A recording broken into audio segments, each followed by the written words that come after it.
it comes from a trip I had to Spain, south of Spain, with my family 15 years ago.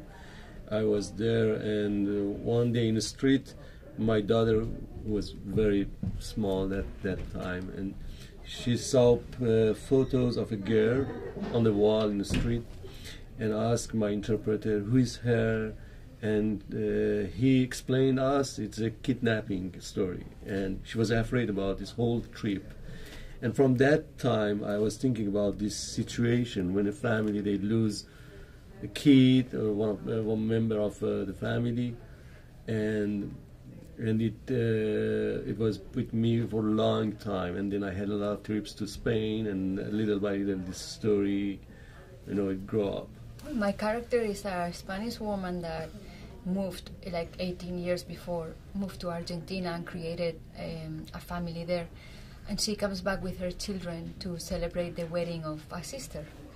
And full of joy and, wanting to be with the family. It's a very, very happy arrival, very happy wedding, but something happens on that night that changed everything for all of them. A very dramatic and scary event that is related to what he just talked about. But the girl disappears, so big part of the movie we're looking for this girl and trying to find out what happened and who did what. Paco, which is the name of my character, is a man who lives in that little village, because we all live in this little village, and he has a vineyard, and he's a man that is liked by the community because he's generous, he's caring, he's simple-minded, he's not too complicated.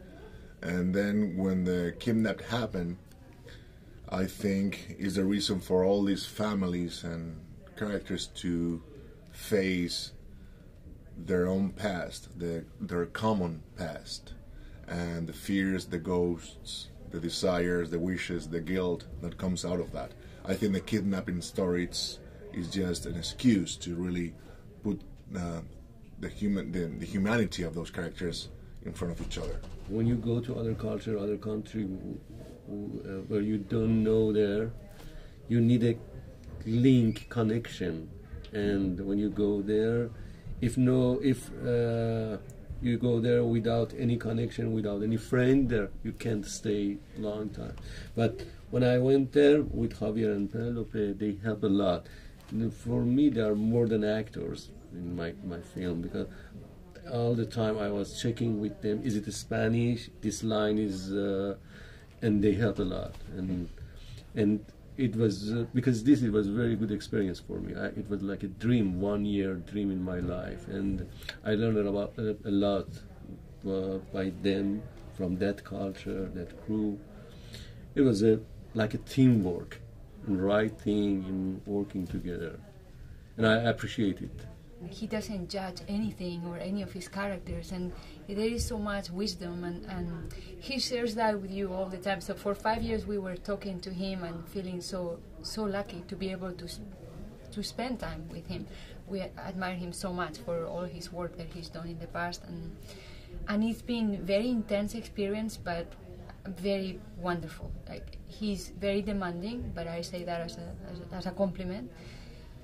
He is very honest. If you do something and it doesn't work, he will tell you straight. He can be very tough, but he's so loving and so respectful that you appreciate that. You appreciate that truth, and that he always thinks that you can do more. He's just a good person that works very hard and is very talented, and it's such a blessing to be next to him. And also very funny. And very funny, yes. And very sexy. Which he knows. But also, I remember being on the movie theater watching A Separation and thinking, what a masterpiece.